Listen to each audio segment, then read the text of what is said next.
Thank you, ladies and gentlemen. We're at the halfway point.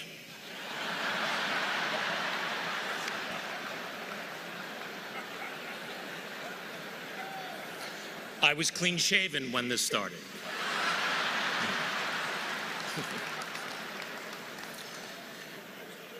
Dear Lonnie, family, friends, Mr. President, members of the clergy, all of these amazing people here in Louisville.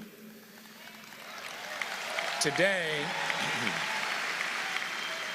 this outpouring of love and respect proves that 35 years after he stopped fighting, he is still the champion of the world.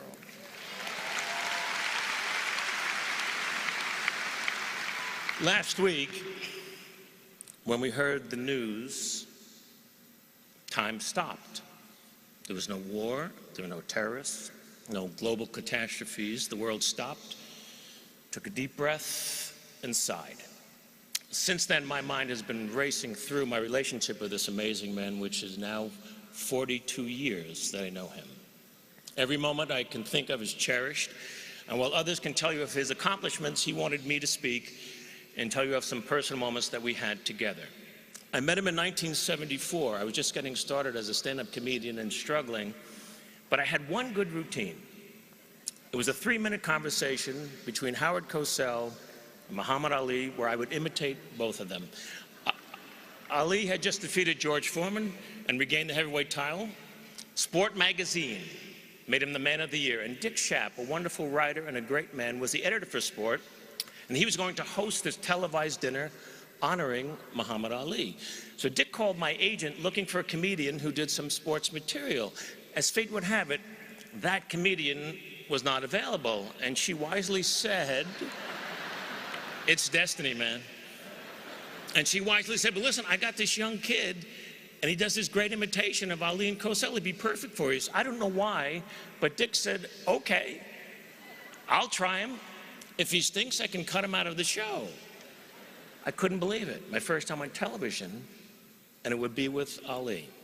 I arrived at the Plaza Hotel. The event was jammed. I met Mr. Schaap, who would later become a part of my family. And he said, "Well, how should I introduce you? Nobody knows who you are." And I said, "Just say I'm one of Ali's closest and dearest friends." And my thought was, I'll get right to the microphone, go into my Howard Cosell, and I'll be fine. And then I nervously moved into the jammed ballroom, and that's when I saw him for the first time in person. It's very hard to describe how much he meant to me.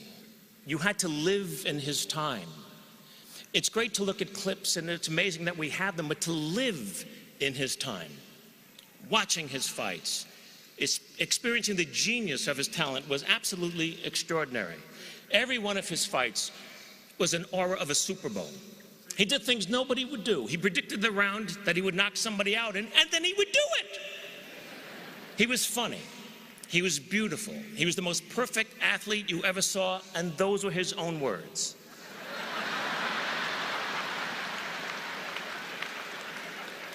But he was so much more than a fighter as time went on.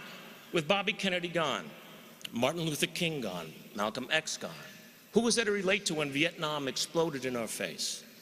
There were millions of young men my age, eligible for the draft for a war that we didn't believe in, all of us huddled on the conveyor belt that was rapidly feeding the war machine. But it was Ali who stood up for us by standing up for himself. And after he was stripped of the title, and the right to fight anywhere in the world, he gave speeches at colleges and on television that totally reached me. He seemed as comfortable talking to kings and queens as the lost and unrequited. He never lost his sense of humor, even as he lost everything else. He was always himself, willing to give up everything for what he believed in. And his passionate rhetoric about the life and plight of black people in our country resonated strongly in my house. I grew up in a house that was dedicated to civil rights. My father was a producer of jazz concerts in New York City and was one of the first to integrate bands in the 40s and 50s. Jazz musicians referred to my dad as the Branch Rickey of jazz. My uncle and my family, Jewish people, produced Strange Fruit, Billie Holiday's classic song describing the lynching of African Americans in this country. And so I felt him. And now there he was, just a few feet from me. I couldn't stop looking at him, and he seemed to like glow, and he was like in slow motion, his amazing face, smiling and laughing. I was seated a few seats from him on the dais, and in the room were all of these athletes in their individual sports, great ones. Gino Marchetti of the Baltimore Colts, Franco Harris of the Steelers, Archie Griffin, who had won the Heisman from Ohio State, literary legends, Neil Simon, George Plimpton, all on the dais, fawning over Ali, who then looked at me with an expression that seemed to say, "What is Joel Gray doing here?" Mr. Shapp introduced me as one of Ali's closest and dearest friends. 2 people clapped. My wife and the agent. I rose, Ali still staring at me. I passed right behind him, got to the podium, went right into the Cosell. Hello everyone, Howard Cosell coming to you live from Zaire. Some would pronounce it Zaire. They're wrong. It got big laughs. And then I went into the Ali. Everybody's talking about George Foreman. I want to talk about George Foreman. George Foreman was ugly. He's so slow. George was slow. I come out, voop, voop, voop. And then I rope-a-dope George, and I'm still fast at 33 years of age. I'm so fast I can turn up the lights, be in my bed before the room gets dark.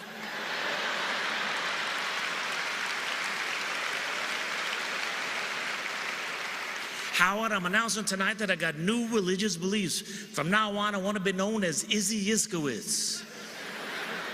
I am now an Orthodox Jew. Izzy Yiskowitz, I am the greatest of all time.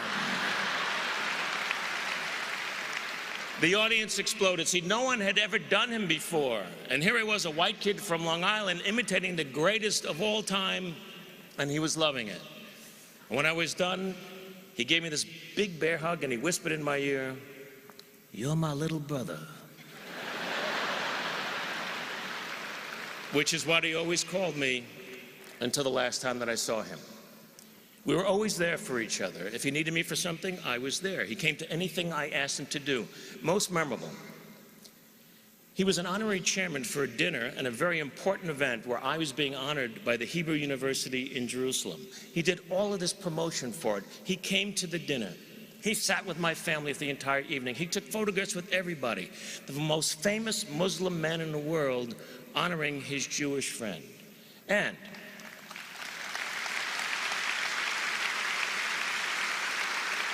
because he was there, we raised a great deal of money, and I was able to use it to endow the university in Jerusalem with something that I told him about.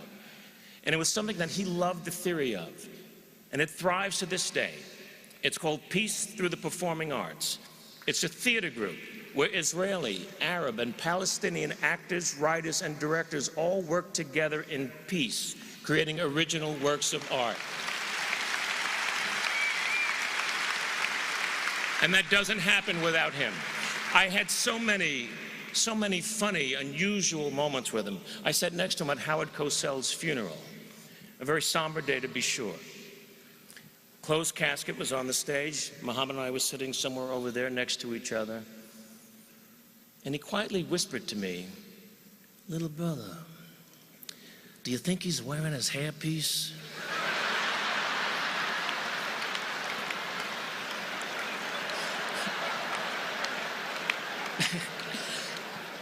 So I said, "I don't think so." "Well, then how will God recognize him?"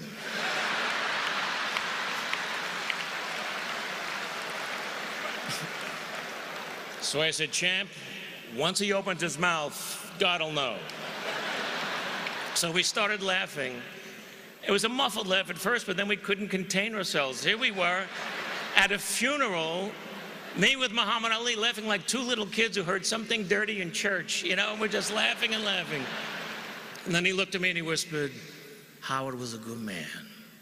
One time he asked me if I would like to run with him one morning, do road work with him. I said, "Well, that'd be amazing. Where do you run?" He said, "Well, I run at this country club, and I run on a golf course early in the morning. It's very private. Nobody bothers me. We'll have a great time." And I said, "Champ, I can't run there. The club has a reputation for being restricted. Well, it's restricted me. They don't allow Jews there. They don't have any Jewish members.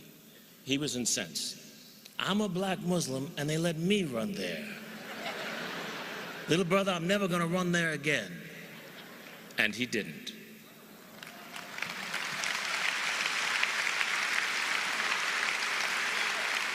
My favorite memory perhaps was 1979. He had just retired, and there was a retirement party at the Forum, Los Angeles, for Muhammad and 20,000 of his closest friends in Los Angeles. I performed a piece that I had created. The imitation had grown into a life story. It's called 15 Rounds. And I play him from the age of 18 until he's 36, ready for the rematch with Leon Spinks. I posted it on the internet last week, footage that nobody had ever seen before, of me portraying Ali, doing his life for him all those years ago in 1979. There were 20,000 people there, but I was doing it only for him. It's one of my favorite performances that I've ever done in my life. I sort of got lost in him. I didn't even know where I was at the end of the performance. And suddenly I'm backstage with another heavyweight champion, Richard Pryor. And Pryor is holding on to me, crying. And then I see Ali coming. And he's got a full head of steam, and he's looking only at me, and he nudged Mr. Pryor aside, and he whispered in my ear with a big bear hug, "Little brother, you made my life better than it was." But didn't he make all of our lives a little bit better than they were?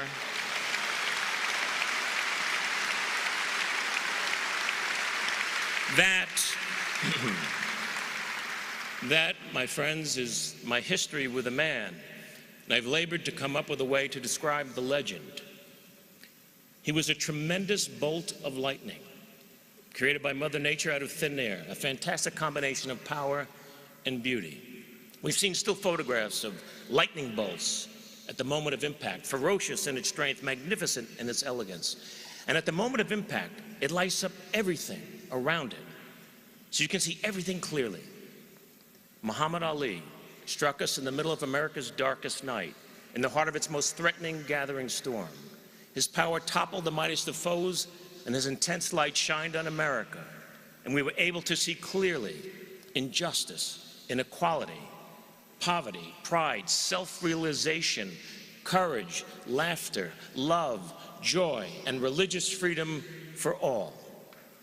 Ali forced us to take a look at ourselves. This brash young man who thrilled us, angered us, confused, and challenged us, ultimately became a silent messenger of peace, who taught us that life is best when you build bridges between people, not walls.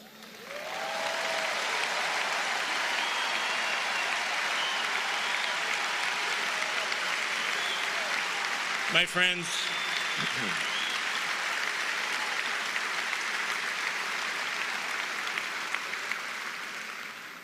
only once in 1,000 years or so do we get to hear a Mozart or see a Picasso, read a Shakespeare. Ali was one of them, and yet, at his heart, he was still a kid from Louisville who ran with the gods and walked with the crippled and smiled at the foolishness of it all. He is gone, but he will never die. He was my big brother. Thank you.